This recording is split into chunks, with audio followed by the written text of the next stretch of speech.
You are listening to Season 2 of The Diary of a Wannabe Writer, the short and often daily podcast in which I chronicle my life and attempt to be a writer by writing daily. Sometimes.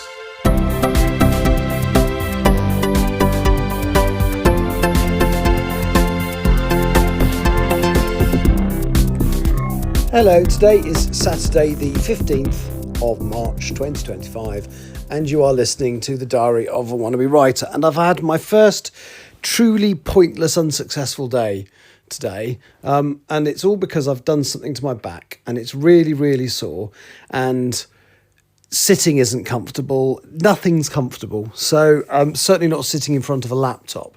So this morning I did look at chapters 7. Sorry, I'd already looked at chapter 7.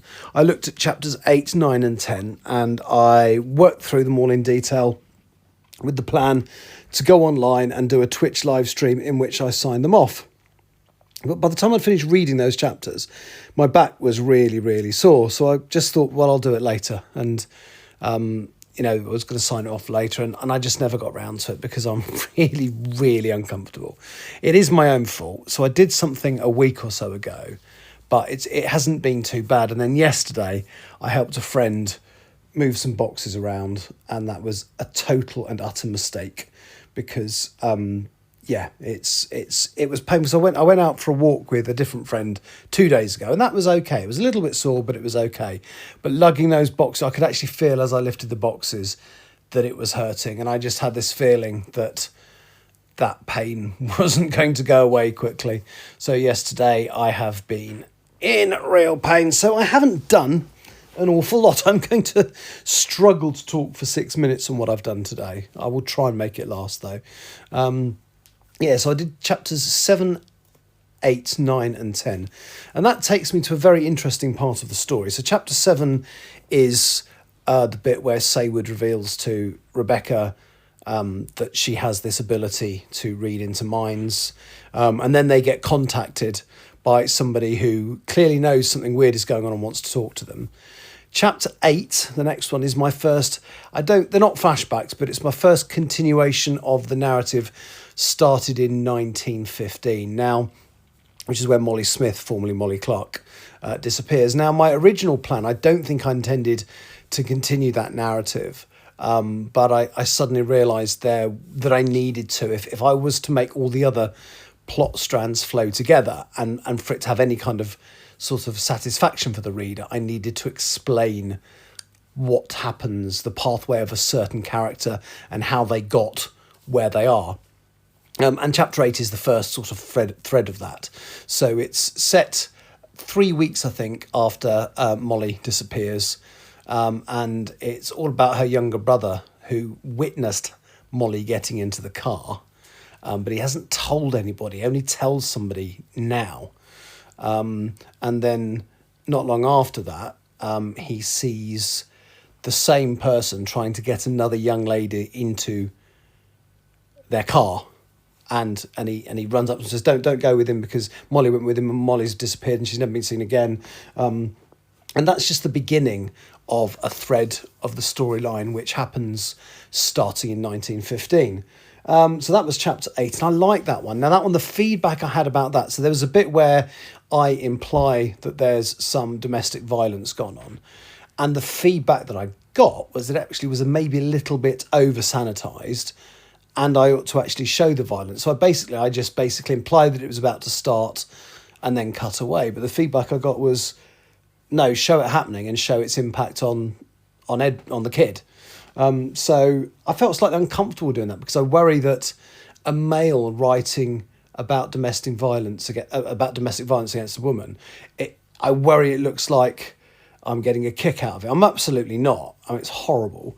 But that's why I didn't include it in the first place, because I just thought it looks a little bit weird. In the same way that I've got two female characters, a gay lesbian couple, and I never show anything happening between them of a sexual nature because, again, a male writing about lesbian sex, it makes you think they're a bit odd and they're a bit obsessed and they're a bit strange, which is why, I wouldn't have put it in. It's not the kind of thing I wanted to write in the story anyway, but I was very, very careful not to do anything like that, and it was kind of using the same mentality that I didn't put the violence in, that I didn't want to look like I was getting some kind of kick out of it or glorifying it or whatever. But the feedback I got was that actually it was over sanitized and I needed to show it a little bit. So I didn't go overboard. I think I only added an extra paragraph, but I did put that back in. And then chapter 9 is the meeting, is where a couple of characters, the first sort of, there are two threads of the story running in parallel, and they've sort of nearly met, but this is where they first properly meet. And then in chapter 10, the third strand meets. And again, I didn't really have much nothing I really needed to change in that one. I mean, I love it. It's kind of almost like the innocent first third of the book is over at the end of chapter 10, because it is slightly less than a third. But it then, you know, it starts going off in the direction the story needs to go in, and it gets quite a lot darker. Oh yes, there was a scene that I cut, which I'm not going to talk about because it was another scene that was not very nice, and the feedback I got was that it didn't really need to be there. So I've shortened it and implied that something happened without actually putting it on. So it's the opposite to what I did with the domestic violence, I suppose. Anyway, so that's where so I have done that. I have done the work on those 4 chapters earlier today. I just haven't sat down and signed them off. But obviously that is a crucial part. You know, I can't say the chapters are done until they're signed off. And now I'm sitting here second guessing myself and thinking, well, this now probably means I won't get this finished during my week off, because I've got, well, unless I get to chapter 10, if I get to chapter 10, there's still 23 left, and I've only got 7 days, and yeah, but we shall see.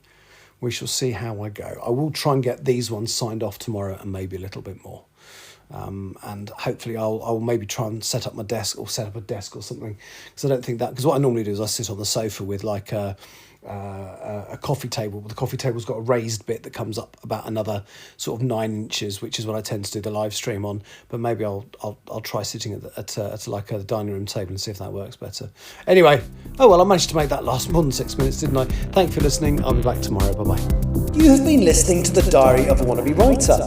For more information about what I'm writing, go to linktr.ee/Richard Writes, capital R, capital W, where you can find details of my website and social media. I may see you there.